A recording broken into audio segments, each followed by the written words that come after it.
Olá! Estamos mais uma vez aqui juntos para dividir com vocês novas experiências.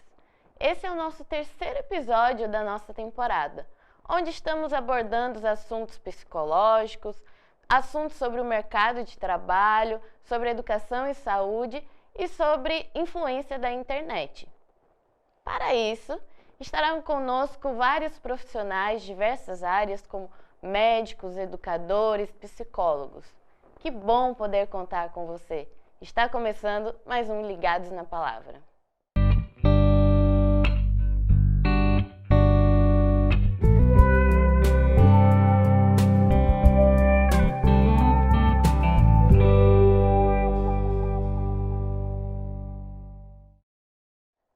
Ao estar como mediadora desse programa, confesso que fico muito ansiosa, porque tenho noção da responsabilidade que tenho como condução desse programa, daquele friozinho na barriga, mesmo contando com os milagres da edição. Bom, ainda bem que não vai para o ar falha nossa, porque senão vou te contar. Mas enfim, vamos lá, né? O assunto que vamos falar hoje é sobre como conviver com os meus medos. E para isso, podemos contar hoje com a Maria Marta. Ela é psicóloga há 18 anos e ela tem 2 livros que falam sobre o emagrecimento sustentável e a psicologia do emagrecimento. Muito obrigada, viu, Maria Marta, por estar aqui conosco. Obrigada a você, Stephanie. Espero que a gente possa contribuir um pouco hoje com esses temas tão interessantes quanto o medo, né? Frio na barriga, coisas do gênero. Bom, então antes de começar o nosso programa, vamos fazer uma oração? Vamos Você lá. poderia fazer pra gente? Claro. Pai amado, nós estamos aqui mais uma vez para colocar diante de Ti as possibilidades de aprendermos sobre temas importantes que podem nos ajudar no cotidiano, que eles possam chegar na direção que precisa. Dai-nos a Tua paz em todos os momentos desta edição, para que nós possamos, Senhor, atingir as pessoas que necessitam, agraciar os corações que estão em busca de uma palavra e que a gente possa contribuir de forma efetiva. Em nome de Jesus te agradecemos. Amém. Amém. Bom, na semana passada a gente esteve aqui com a doutora Clery e ela conversou com a gente sobre a felicidade. E assim, a gente pode ter medo da felicidade, sendo que a felicidade é uma coisa boa? Acho que, na verdade, o medo pode atrapalhar a felicidade, né? A felicidade é um estado de espírito, onde você pode sentir com gratidão, onde você pode experimentar as bênçãos que você recebe no cotidiano.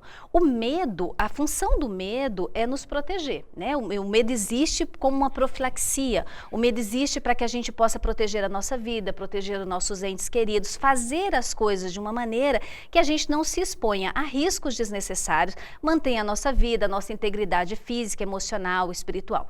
No entanto, o que acontece muitas vezes, Stephanie, é que o medo ele perde a sua proporção, né? E dentro desta medida desordenada do medo, o medo passa a nos atacar em vez de nos proteger.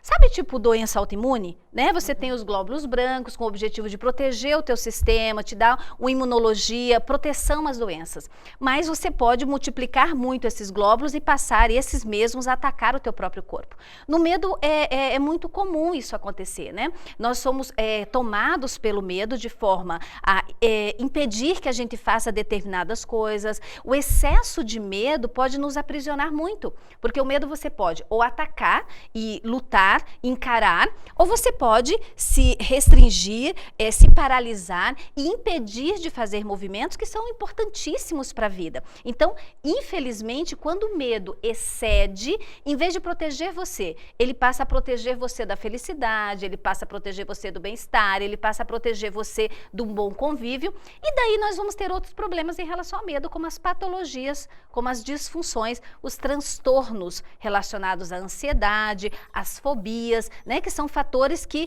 impedem de você ter uma qualidade de vida, uma vida normal. Então, Maria Marta, a área da sua atuação tem a ver com distúrbios alimentares, né? Mas hoje a gente não vai falar sobre isso, até porque você já gravou um programa aqui com a gente, contribuindo na outra temporada. Mas muita gente a gente vê hoje que tem muito medo de engordar. E quando engorda, tem muito medo da própria rejeição, né? Medo da sua autoestima. Então, o que a gente pode concluir? Se o medo, ele é causa ou efeito de distúrbios psicológicos? A gente poderia separar esse assunto em dois aspectos. Um deles é a fetofobia, que realmente assim, é um horror a engordar. A nossa sociedade, gente, ela tem muitos preconceitos em relação à obesidade, né? Estigmas como a pessoa é preguiçosa, a pessoa é descuidada, a pessoa não cuida-se, né? E outras coisas do gênero. Então, infelizmente, isso é problema até mesmo no mercado de trabalho. Então, esse medo, ele tem a ver com um excesso de idealização. A idealização do corpo perfeito, a idealização de que a magreza é sempre saúde, nem sempre. Tem pessoas que colocam a sua vida em risco para estar magro, tomando medicamentos, né, completamente inadequados, fazendo dietas completamente mirabolantes, prejudiciais à saúde. Então nós temos alguns problemas ainda em relação a uma série de disfunções da informação, né? Por quê? Porque a nossa sociedade valoriza o magro. O magro é exemplo de sucesso, de que ele tem autodomínio. E na verdade isso não é verdade, né? Então esse é um problema sério que faz com que as pessoas muitas vezes temam ser desvalorizados, ser de alguma forma atribuído a elas fatores que não conferem com a verdade. E isso prejudica a sua vida, inclusive social, né? Pessoas que têm receio de ir numa praia, numa piscina e até mesmo conviver socialmente com medo dos olhares julgadores do outro, que vai dizer, nossa, a pessoa não tem nenhum cuidado sobre si mesma. Então, esses preconceitos machucam muito, né? E causam muita dor emocional na nossa sociedade. Além, claro, das questões físicas que muitas vezes é abordada em relação à saúde como um todo. Um outro aspecto, Stephanie, que é muito importante da gente observar, gente, são, assim, os medos naturais. Bom, se você fez uma dieta adequada, se você emagreceu com saúde, com acompanhamento, é natural que você tenha medo de voltar a engordar. Afinal de contas, você teve dificuldades, afinal de contas, você teve um investimento em relação ao seu processo de emagrecimento, né? Especialmente se ele for bem feito e saudável, né? Então, é natural o medo. Agora, quando uma pessoa faz uma cirurgia bariátrica, por exemplo, né, ela emagreceu 40, 50 quilos, é natural que ela tenha medo de que retorne o peso que ela tem. Então, o medo, nesse sentido, ele é absolutamente protetivo. É claro que você pode ter disfunções em relação ao medo, como, por exemplo, desenvolver uma anorexia, desenvolver um comportamento bulímico de vomitar após uma ingesta alimentar, porque tem culpas e tudo mais. Então, isso pode acometer a pessoa que teve um êxito no seu emagrecimento. Esses medos são naturais do processo, devem ser tratados, devem ser conduzidos para que a pessoa aprenda como fazer, como lidar com o seu processo de manutenção de peso, que é tão importante quanto emagrecer, né? Então, esse medo, quando bem conduzido, ele é absolutamente saudável, necessário para que você mantenha o sucesso que você conquistou. Certo. E que outros tipos de medo podem existir? Olha, é legal a gente fazer uma distinção também entre medo e ansiedade, né? Por quê? Porque nós falamos constantemente, eu tenho muita ansiedade, eu como porque eu sou ansiosa, né? Eu tenho medo que as coisas não aconteçam. A ansiedade, ela é um estado de pressa, um estado de medo de que as coisas não deem certo, né? Embora a gente tenha distinções clássicas com relação à ansiedade e o medo, sendo a ansiedade um medo que está ausente o objeto do medo, né? Como, por exemplo, você tem medo que uma situação não dê certo, mas aquela situação é diferente do medo que você tenha de um bicho selvagem que está ali e vai te atacar, né? Então, embora essas distinções estejam claras em termos de nomenclatura, de definição, o fato é que a ansiedade carrega muito medo. Né? Se você pensar e você traduzir a palavra ansiedade por medo, você vai perceber que, puxa, eu estou ansiosa, por quê? Porque eu vou conduzir o programa, né? O que nós queremos? Nós queremos que dê certo, nós queremos que funcione, nós queremos que as coisas aconteçam de uma maneira positiva. Então, o medo é absolutamente natural. Quando que esse medo, ele é impeditivo, ele é disfuncional, ele é inadequado? Quando eu deixo de fazer alguma coisa porque eu não quero fracassar, eu deixo de fazer alguma coisa porque eu receio que o outro diga, olha, não me saí tão bem, e o medo então começa a te paralisar. Aí nós vamos ter um medo e tantos outros, como as diversas fobias, como a hipocondria, que é o medo de ficar doente, né? Você começa a buscar e tentar entender a respeito do teu funcionamento e buscar cada vez mais compreender as doenças ou imaginar que está doente, tem que ter todo um cuidado, toda uma profilaxia. Então, os medos podem ter muitas caras, podem ter muitas faces. Pensando que o objetivo do medo é nos proteger. Então, a gente segura na mão do medo e a gente vai. A gente não pode deixar com que o medo nos acue, com que o medo faça chantagem com a gente, com que o medo nos proíba, com que o medo nos impeça. Se ele estiver nesta condição na nossa vida, nós estamos deixando que uma emoção natural como o medo, né, que tem a função de nos proteger, como é importante a alegria, como é importante o amor, todas as emoções são saudáveis e necessárias, né? Mas quando o medo, ele começa a cuidar demais de você. E isso muitas vezes nas relações tem aquela coisa, mas eu gosto de você, eu tenho cuidado com você. Aí as pessoas vão tolhindo você de forma a você não viver. Quando a vida começa a perder o seu brilho, quando o medo começa a roubar a sua paz e tirar de você a liberdade de viver, inclusive a tua felicidade, nós estamos diante de um medo patológico, disfuncional e que precisa de tratamento. Então a gente pode entender o medo como um ato racional ou irracional? E como que a gente pode tratar isso em ambos os casos? O medo é uma emoção básica, né? No pacote básico, o medo está junto com a culpa, o medo está junto com a alegria, o medo está junto com a raiva, né? São emoções básicas do pacote humano. Então, o medo é uma emoção irracional, né? Por quê? Porque, inclusive, o medo é uma das emoções que lá no nosso cérebro tem um escape individual que não vai nem para o cérebro, diante de uma situação de reação, por exemplo, né? Uma criança está sendo exposta a um risco, a gente vai lá e agarra a criança, nem pensa, meu Deus, mas o ônibus estava vindo. Não, você vai lá. Por quê? Porque ele tem o objetivo de proteção à vida, né? Então, ele é irracional. No entanto, nós temos que aprender, como todas as nossas emoções, a conectá-las com o nosso racional. Por isso, nós temos dois cérebros, um emocional e um racional, para que eles fiquem conectados, né? Para que essa emoção possa ser, de alguma forma, compreendida no nosso racional, especialmente se nós estamos diante de uma situação, né? Sendo o medo irracional, não vai dar certo. Como não vai dar certo?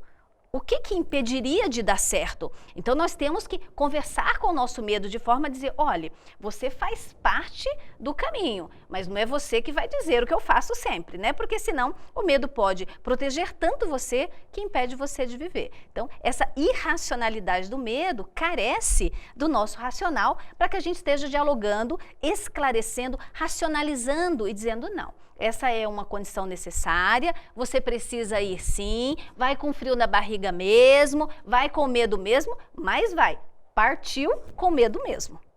Porque se você esperar o teu medo passar, você não vai. E se você alimentar o teu medo, você vai cada vez mais paralisando. Isso é extremamente prejudicial para a tua vida, porque são aquelas pessoas que ficam mortas-vivas, né? Por quê? Porque eu não vivo, porque eu tenho medo de viver. Então, gente, nós estamos vivendo uma época muito difícil em relação ao medo.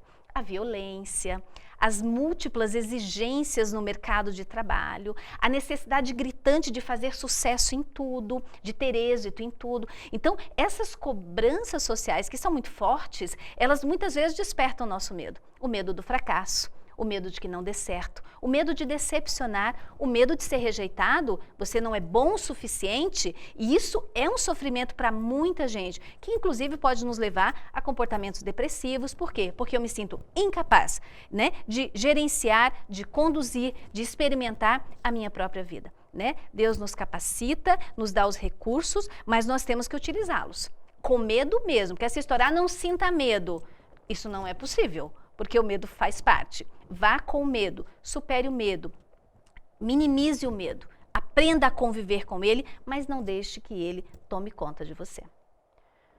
Bom, e se você aí de casa está pensando e refletindo, achando assim, nossa, realmente, eu estou passando por uma situação que o meu medo está sobressaindo a minha vivência. Qual é o primeiro passo que as pessoas podem tomar quando elas percebem que o medo está algo anormal do que aquilo que ele deveria ser realmente? É muito legal essa sua colocação, porque esse é o primeiro passo, é você reconhecer que alguma coisa está demais.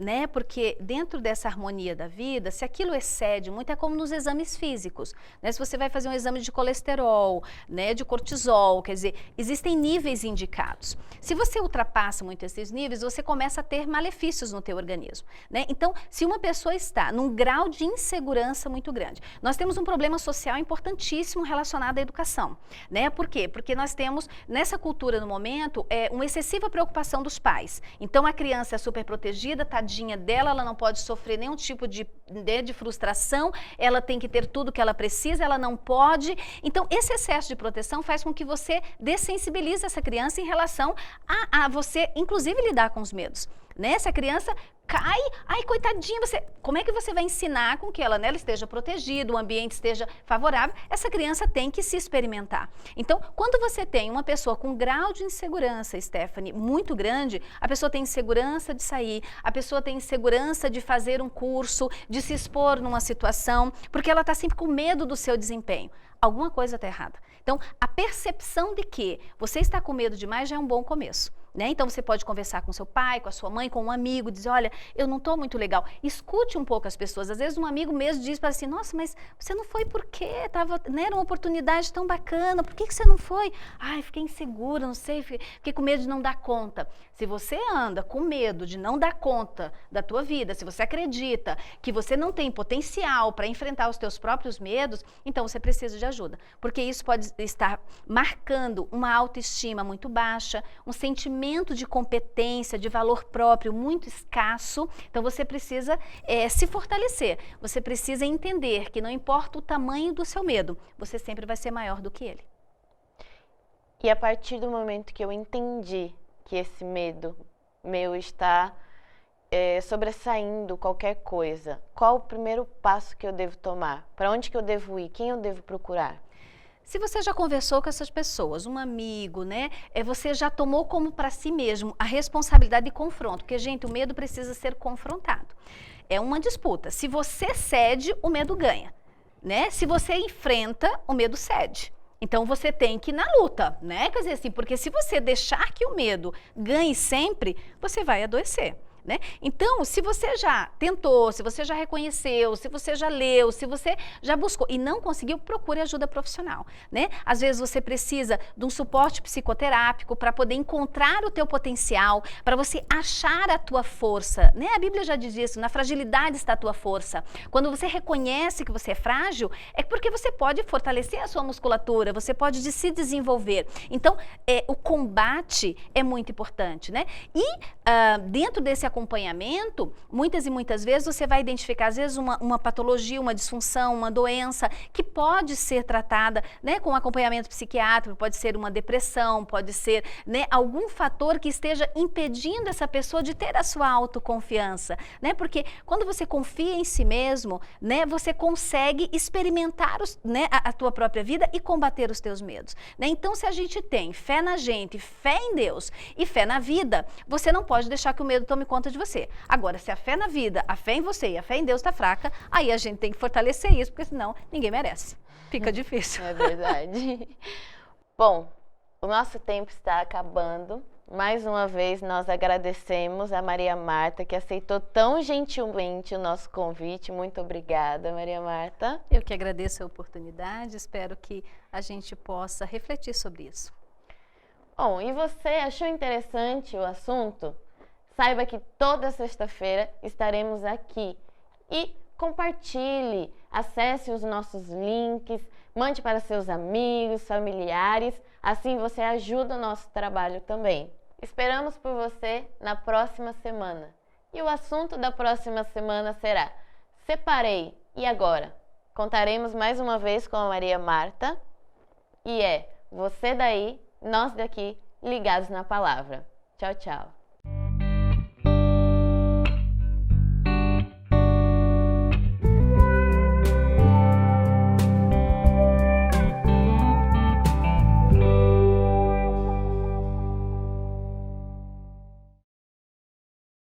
E o assunto que traremos hoje será Separei, e agora? A gente vive um período na nossa história onde as relações são muito superficiais. Muitas outras coisas importantes na vida que a gente tem que zelar por elas, né? E o casamento é uma delas.